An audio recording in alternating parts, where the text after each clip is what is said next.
అందరికీ నమస్తే. నేను కోటేశ్వరి పసుపులేటి. ఈరోజు మనం good parenting or bad parenting గురించి తెలుసుకుందాం. ఫస్ట్ బ్యాడ్ పేరెంటింగ్ గురించి తెలుసుకుందాం. ఈ బ్యాడ్ పేరెంటింగ్‌లో ఉన్న చైల్డ్స్ ఎప్పుడూ లేజీగా ఉంటారు. వాళ్ళ పనులు కూడా వాళ్ళు చేసుకోలేరు. ఎప్పుడు చూసినా మొబైల్ ఇలా స్క్రోల్ చేస్తూ, టీవీ ఛానల్స్‌ని మారుస్తూ, ఎప్పుడు చూడు కోప్పడుతూ, చిరాకు పడుతూ ఉంటారు. సరైన టైంకి ఫుడ్ తీసుకోరు. సరైన టైంకి నిద్రపోరు. లేట్ నైట్ పడుకుంటారు. ఉదయం లేట్‌గా లెగుస్తారు. ఆ చిరాకు మొత్తాన్ని పేరెంట్స్ మీద చూపిస్తూ ఉంటారు. అమ్మ చేసిన ఏ వంట కూడా వీళ్ళకి నచ్చదు. ఇక గుడ్ పేరెంటింగ్ విషయానికి వస్తే వీళ్ళు ఎప్పుడూ చాలా యాక్టివ్‌గా ఉంటారు. ప్రతిరోజు ఒకే టైంకి నిద్రలేస్తారు. వాళ్ళ పనులన్నీ వాళ్ళే పూర్తి చేసుకొని స్కూల్‌కి వెళ్తూ ఉంటారు. నీట్‌గా ఉంటారు. ఒకే టైంకి ఫుడ్ తీసుకుంటారు. ప్రతిరోజు ఎక్సర్సైజ్, మెడిటేషన్ వంటివి చేస్తూ ఉంటారు. పేరెంట్స్‌కి చిన్న చిన్న విషయాల్లో హెల్ప్ చేస్తూ ఉంటారు. అలాగే వాళ్ళ స్టడీ మీద మాత్రమే వాళ్ళు కాన్సంట్రేషన్ చేస్తూ ఉంటారు. ఎప్పుడు యాక్టివ్‌గా ఉంటారు. మరి ఈ ప్రాబ్లమ్ అసలు ఎక్కడ ఉంది? చాలామంది పేరెంట్స్ పిల్లల మీద ఉన్న ప్రేమతో ఏ చిన్న పని కూడా చెప్పరు. వాళ్ళు ఏది కావాలంటే అది తెచ్చిస్తూ ఉంటారు. వాళ్ళకి ఏం కావాలో అన్నీ చేస్తూ ఉంటారు. అన్నీ డైనింగ్ టేబుల్ మీదకి సర్వ్ చేసి తినిపిస్తూ ఉంటారు. వాళ్ళు ఎంత పెద్దవాళ్ళైనా తినిపిస్తూ ఉంటారు. ఇది చాలా రాంగ్.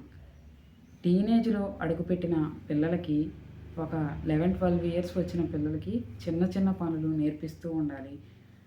అమ్మకి హెల్ప్ చేసేలా చిన్న చిన్న విషయాలు అమ్మను చూసి నేర్చుకునేలా వాళ్ళని మోటివేట్ చేస్తూ ఉండాలి. ఎప్పుడు సరదాగా అమ్మ చేసేవి గమనిస్తూ నేర్చుకుంటూ ఉండాలి. అలాగే వాళ్ళకి ఒక టైం టేబుల్ అనేది ఉండాలి. ఏ టైంకి లేవాలి, ఏ టైంకి బ్రేక్‌ఫాస్ట్ చేయాలి, ఏ టైంకి లంచ్ చేయాలి, ఏ టైంకి డిన్నర్ చేయాలి, ఏ టైంలో పడుకోవాలి, ఏ టైంకి లేవాలి అనే ఒక టైం టేబుల్ ఉండాలి.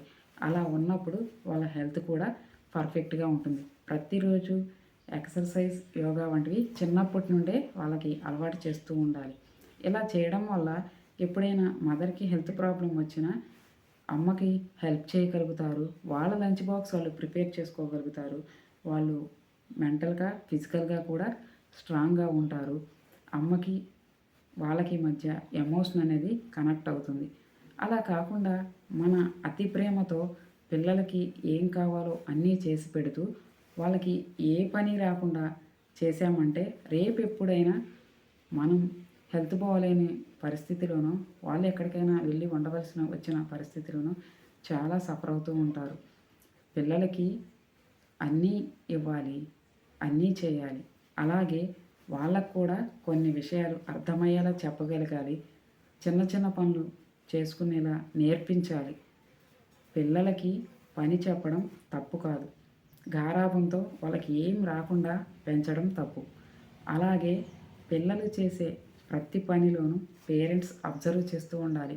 మనకున్న బిజీ షెడ్యూల్‌లో అదెలా కుదురుతుంది అంటారా?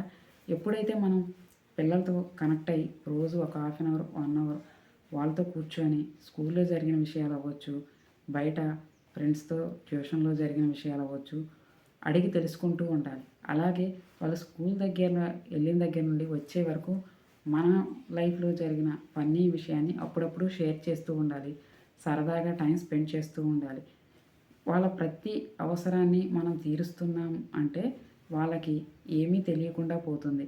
వాళ్ళ పనులు వాళ్ళు చేసుకునేలా దగ్గరుండి అన్నీ నేర్పించాలి. చిన్న చిన్న అవసరాలకు కూడా ఒకళ్ళ మీద ఆధారపడేలా ఉంచకూడదు. ఒకళ్ళకి హెల్ప్ చేసేలా ఇంట్లో అమ్మమ్మ, తాతయ్య, నానమ్మ ఇలా ఎవరైనా ఉంటే వాళ్ళకి హెల్ప్ చేసేలా మన పిల్లల్ని మనం పెంచాలి. వాళ్ళ పనులు వాళ్ళు చేసుకుంటూనే పెద్దవాళ్ళకి హెల్ప్ చేస్తూ ఉండాలి. ప్రతి దానికి ఒక టైం మెయింటైన్ చేయగలిగితే చిన్న వయసు నుండే వాళ్ళు తప్పకుండా ఎందులోనైనా సక్సెస్ అవ్వగలుగుతారు. మరి మన పేరెంటింగ్‌లో మన ప్రేమ వాళ్ళకి శాపంగా మారకూడదు కదా! అన్నీ ఇవ్వడం తప్పు కాదు. అన్నీ చేసి పెట్టడం తప్పు కాదు. వాళ్ళ పనుల్ని వాళ్ళు చేసుకునేలా మనం పెంచలేకపోవడమే తప్పు. ఎప్పుడూ వేరే వాళ్ళ మీద ఆధారపడేలా మన పిల్లల్ని మనం పెంచొద్దు. ఈ రోజు నుండి మీరు మీ పిల్లలకి చిన్న చిన్న పనులు నేర్పిస్తారని నమ్ముతున్నాను. నా వీడియో కనుక మీకు నచ్చితే తప్పకుండా ఒక లైక్ చేయండి. మరి మీ ఫ్రెండ్స్ అండ్ ఫ్యామిలీ మెంబర్స్కి షేర్ చేయండి. Thank you for watching.